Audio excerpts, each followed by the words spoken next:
नमस्ते दोस्तों, स्वागत है आपका एक और नई वीडियो में। तो देखिए, आज हम पहुंच गए हैं तहसील में और तहसील में है एक सत्याग्रह आंदोलन का आह्वान। बहुत सारे ज्वलंत मुद्दे हैं और सभी मुद्दों पे आज विस्तृत चर्चा आदरणीय नेगी जी करेंगे। महिला हूँ, पहाड़ की तंद्राओं में रहती हूँ, इसीलिए एक मुद्दे पे बात करती हूँ कि सबसे बड़ा मुद्दा आज जो उत्तराखंड बना है, उत्तराखंड का बना है और पूरे प्रदेश का बना है जंगली जानवरों का आतंक, जिसका निवाला बनती हमारी जिंदगी। और आज आप देखो कि रिहायशी इलाके तक भी वो गुलदार पहुंच चुका है। आप पहाड़ों पे छोड़ कि हम सुरक्षित शहरों में रहला शर्म आना चाहिए नीति निर्माताओं थे जो पलायन पर तो बकवास करना चाहिए, लेकिन जो लोग पहाड़ों में रहेगी वो तो कम के रोके जा वे पर कोई नीति निभानी चाहिए। तो मैं आप लोगों को बोलूं छू, आप लोग जागरूक हो जावा। आज की स्थिति हुई जा कि हर कोई समझो के परेशान है, हर कोई परेशान है, लेकिन बैर नहीं आड़ू चल बोल नहीं सकूं के बात बैर चाहिए था बता दिया। ये भ्रष्ट और क्रष्ट भाजपा सरकार से तो मैं अपनी बात में ज्यादा न बढ़ा दे इन बोलू लू कि भी 5 किलो चावलों का चक्कर बनी पड़ा कोरोना बोल जाके भात खा के निंदा आता हुई हूँ 5 किलो राशन खाना जो भात खा से जाना छो अपर मुद्दों पर सजग रहा और एक रहा और फिर आवाज उठावा। ये भ्रष्टाचार से खत्म कर जय भारत जय उत्तराखंड पर चोर गद्दी छोड़, राशन कार्ड का सत्यापन ठीक करो, राशन कार्ड के सत्यापन का काम ठीक करो। परम आदरणीय श्री सुरेंद्र सिंह नेगी जी।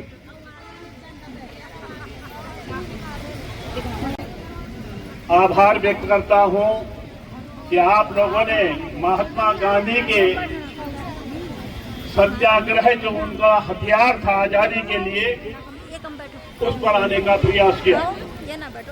उनका एक हथियार सत्य अहिंसा और सत्याग्रह जिसने तमाम फिरंगियों को इस देश से बाहर निकाल भेजा था, उसी सत्याग्रह को हम लोग कल करने जा रहे थे, लेकिन कल विजयदशमी का एक त्योहार था, उसकी वजह से हमको आज करना पड़ा। मैं सर्वप्रथम तो आपको विजयदशमी की बहुत बहुत बधाई और शुभकामना देता हूं कि आप इसी प्रकार अपनी जन समस्याओं को लेकर सक्रिय रहें और सक्रिय ही नहीं, अपनी मांगों को मनवाने के लिए अपनी शक्तिशाली संगठन को आगे बढ़ाते हुए राज्य सरकार को मनवाने का प्रयास करें। मैं धन्यवाद करना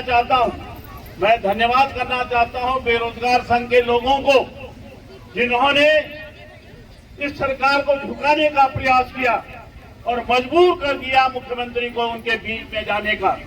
जो कुछ दिन पहले जिहादी बनाकर उनको कहते थे, लेकिन उनकी एकता ने, उनके जुनून ने, उनकी मांगों ने उनको मजबूर कर दिया। इसी प्रकार मैं आपसे भी आह्वान करना चाहता हूं कि आप भी अपनी मांगों को लेकर जो अधिकार प्राप्त हैं आपको, जिनसे वंचित किया जा रहा है आपको, उसके लिए आप लगातार कोशिश करते रहेंगे तो निश्चित रूप से आपकी मांगों का समाधान होता रहेगा।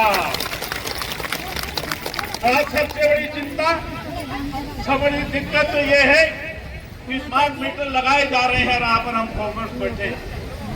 मैं धन्यवाद करना चाहता हूं, बहुत सारे संगठनों ने इस कार्यक्रम को किया, आसाराम जी भी कर रहे हैं और उन्होंने आवाज उठाने का प्रयास किया कि आपके साथ ज्यादती हो रही है, आप जवाब दें।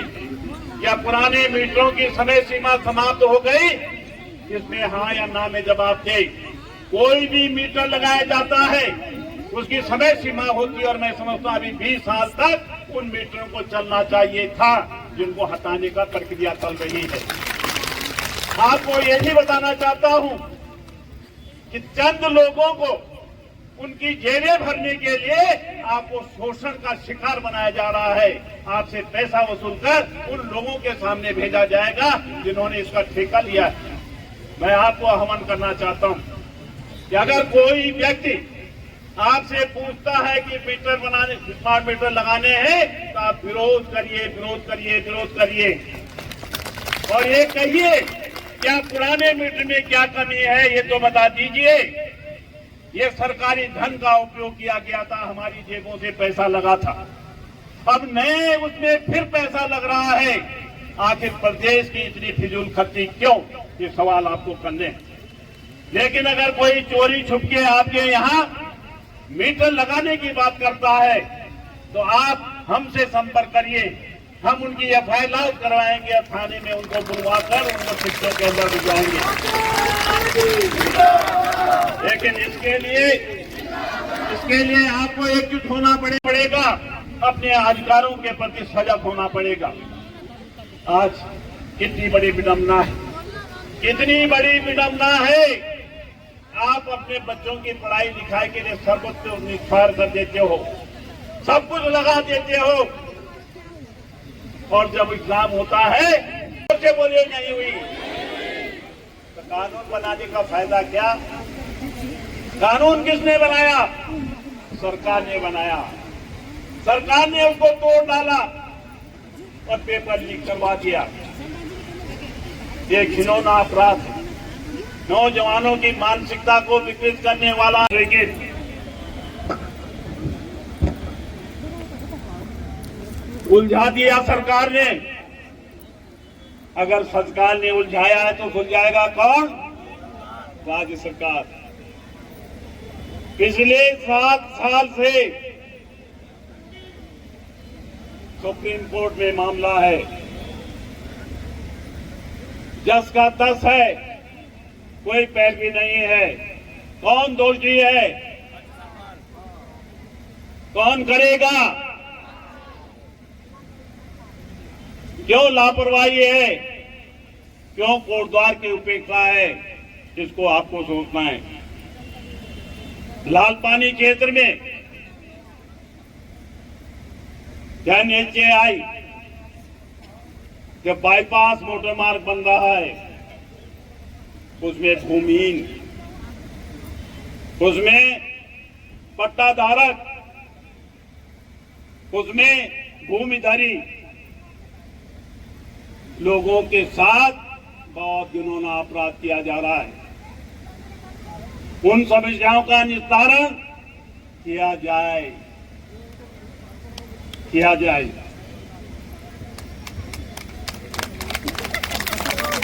कौन करेगा? राज्य सरकार करेगी। हमने, अगर लाल पानी क्षेत्र के लोग यहां पर हैं तो बताना चाहता हूं, हम लोगों ने खो नदी के किनारे किनारे एक मार्ग बनाया था, जिस पर डामरीकरण भी कराया था। उसको क्यों नहीं बनाया जा रहा है? हम लोगों ने 45 करोड़ रुपए दीवालों के लिए स्वीकृत करवाया था, क्यों नहीं किया जा रहा है? ये आपको पूछना है। अंकिता भंडारी जी के केस में आपको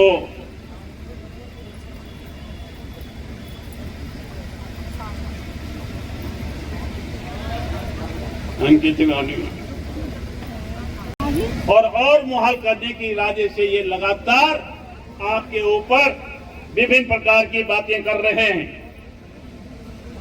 आपको याद दिलाना चाहता हूं, अभी बंदर की बात हमारी श्रीमती कैंचोरा मैडम यहाँ पर जो जिला पंचायत के सम्मानित अध्यक्ष है, सदस्य है, उन्होंने की।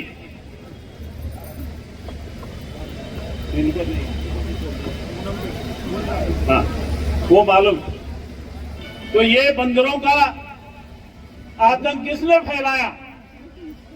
अरे हमने तो 2015-16 में कर्णाश्रम में एक बहुत बड़ा बाड़ा बना दिया था, बहुत बड़ा बाड़ा बना दिया था बंदरों को पकड़कर वहां पर ट्रीटमेंट करने के लिए।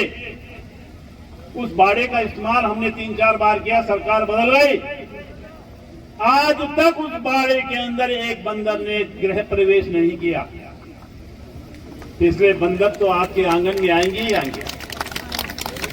जंगली जानवरों के लिए भी मैडम चंद्रा जी ने कहा, गृह प्रवेश की उनको वो दिन पर मुंह दिखाई, इसलिए ये कौन दोषी है इसके लिए? आखिर क्यों नहीं सरकार कोई कार्य योजना बनाती है, ठोस कार्य योजना, जिसके माध्यम से बंदरों को और जंगली जानवरों को रोका जा सके और आपकी फसलों को नुकसान ना हो और आपकी साग सब्जी तो आज खाने के लिए मुहाल हो गए। सड़कों की खस्ता हाल के बारे में बताना चाहता हूं, हिसकोले खाइए। मैंने ये ज्ञापन मुख्यमंत्री जी को भेजा, जिलाधिकारी को भेजा 15 दिन पहले। मुझे खुशी है इस बात की कि उन्होंने उसका संज्ञान लिया। अब कल से टल्ले लगने शुरू हो गए, टल्ले लगने शुरू हो गए।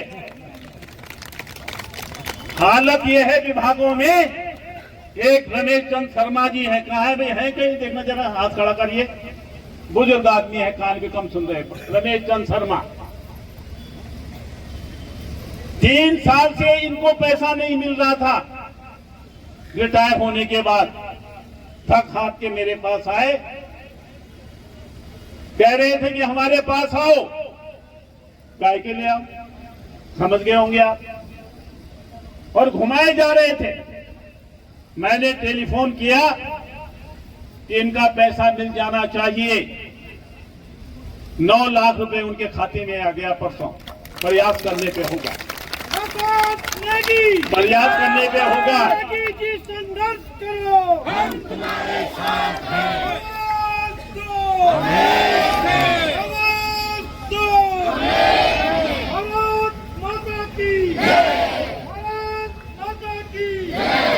कोटड़ी धान सने क्षेत्र किसानों का क्षेत्र है। पिछले 3 सालों से पानी नहीं पहुंचा। सने क्षेत्र के लोग हैं यहाँ पे, 3 साल से नहीं पहुंचा। मेरे पास आए एक फरतियाल जी, अधिकारी जी, मेहरा जी, कि हमारा पानी नहीं आ रहा है। मैंने उन्हीं के सामने टेलीफोन किया, आज चल रहा है पानी। तो आखिर ये क्या हो रहा है? क्यों जो है लोग कोशिश नहीं कर रहे हैं जनता के कार्यों को करवाने की? ये सोचना पड़ेगा आपको। हमारा कहना है कि सरकार द्वारा जो धन जारी हो रहा है, मैं धन्यवाद करना चाहता हूं, यहां पर कुछ पत्रकार लोग हैं, उन्होंने उन समस्याओं को उजागर किया और उजागर किया कि पैसा तो जारी हो गया, खर्च दिखा दिया, लेकिन इसी के साथ कितना बड़ा सदुपयोग किया जा रहा है ये आपको सोचना है। क्यों ये दुरुपयोग हो रहा है ये भी आपको सोचना है। और अगर आप नहीं सोचेंगे तो हम पिछड़ जाएंगे, बहुत पिछड़ जाएंगे, बहुत पिछड़ जाएंगे। इसीलिए मैंने एक ज्ञापन जो हम महामहिम राष्ट्रपति को भेज रहे हैं, उन बातों को यहां पर पढ़कर सुना भी रहा हूं आपको। बढ़ते हुए भ्रष्टाचार को तत्काल प्रभाव से रोका जाए ताकि जनता को लाभ मिल सके। आप जानते हैं कि LUCC चिट फंड कंपनी के द्वारा 800 करोड़ रुपए का घोटाला किया गया। 800 करोड़ रुपए की ठगी की गई, लेकिन सरकार मौन बैठी है। हमारी मांग है निवेशकों का धन उनको वापस करवाया जाए। ठीक उसी प्रकार जिस प्रकार सारा इंडिया का पैसा लोगों को दिया जा रहा है, उसी प्रकार LUCC का पैसा भी निवेशकों को दिया जाए। हमारा प्रश्न है राज्य सरकार से, आखिर आपके नाक के नीचे ये चिट फंड कंपनी जो है कारोबार करती है, हमारी भोली भाली जनता को भटकाकर आमदनी दोगुनी करने के चक्कर में लालच देकर आपकी निगरानी में, यानी सरकार की निगरानी में ये सब तांडव हो रहा है। तो ऐसा क्यों? हमारा मानना है कि राज्य सरकार इस पे अंकुश लगाए, जिलाधिकारी को निर्देश दे। दीदी और मैं किशनपुरी बिटाए आछि ने, इतना दूर बिटाए रैली में आछि ने, सत्याग्रह आंदोलन में कुछ बोलना चाहना आप लोग? बहुत पूछा। और विशेष तौर पर आजकल जो हमारो ने भावक क्षेत्र में चलनु छो, लाल ढांग चिल्लर खाल मोटर मार्ग एक उन्हें बोलना चाहना तो पीढ़ी भूलियों को सब आवा वो कह एक अग्नि छुआ रोड सारी जनता चा सब हुए मान चा, और रोड नहीं तो वोट नहीं। लेकिन इतना दिन हो गया वो गम बैठी गए तो कुछ हल मिलनो चाहिए कि नहीं मिलनो चाहिए। मिलनो का नहीं था इन वे सके कि परिश्रम करे का ना वे जो कोई परिणाम हम तो मिला क्योंकि वो गम जो बहने बहुत दिन बड़े बैठे हैं जिन्हें पर काम काज छोड़ी के, क्योंकि जो अगम बैठो जो वैसे पता चाहिए कि हम सब काम छोड़ी के बैठने चाहिए और जो अगम एक बार भी नहीं आनो दिखने गुण भी नहीं आना चाहिए, जबकि वो तो सिर्फ आश्वासन देना गुण तो आण चाहनो चाहिए।